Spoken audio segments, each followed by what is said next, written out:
So, the correct way to pursue is huwag nyong pipilitin yung babae na magustuhan kayo. Okay, huwag nyong pipilitin na sagutin ka ng babae. Okay? Because ang key for attraction is patience. Okay? Patience. So, what I mean by patient is let her have space to naturally fall in love with you. Kailangan kasi nga nila yung tinatawag natin na full fantasy experience. Kailangan maano mo sila doon sa proseso. Sa buong proseso ng love story na nababasa nila sa fantasy. Okay? Sa FFE, full fantasy experience na tinatawag.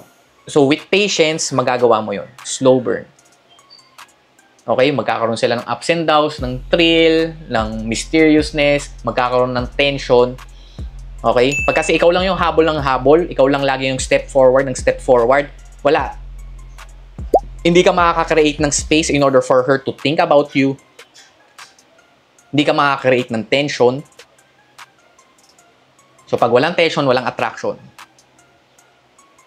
So, instead of chasing them, instead of pinipilit mo silang maging kayo, is build a fun and self-sufficient world that she wants to be a part of. If instead of trying na pumasok sa mundo niya, okay, na ako na lang kasi, ganyan. Instead of doing that shit, build a fun and self-sufficient world. Kumbaga, bumuo ka ng sarili mong kingdom. Gawin mong hari yung sarili mo sa sarili mong mundo. So, paano mo magagawa yun? So, by putting effort in yourself, by having your own interests, own hobbies, kumbaga, you're building a world na kahit walang ibang tao, kahit ikaw lang mag-isa, is kaya mong maging masaya. Kaya mong ma-feel na fulfilled ka. Kaya mong mag-isa. Hindi mo kailangan ng ibang tao. You don't need her. You don't need her to feel fun. You don't need her to feel fulfilled. You don't need her to feel confident. Kasi neediness is the #1 attraction killer. Kasi nga, ito yun. So that's why, instead of chasing her, focus on building a life that is fun for you.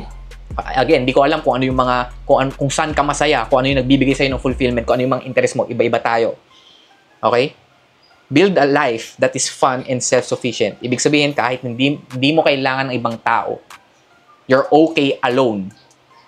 And you are just inviting them into your world. Hindi ikaw yung papasok sa mundo nila. Sila yung papapasukin mo sa mundo mo.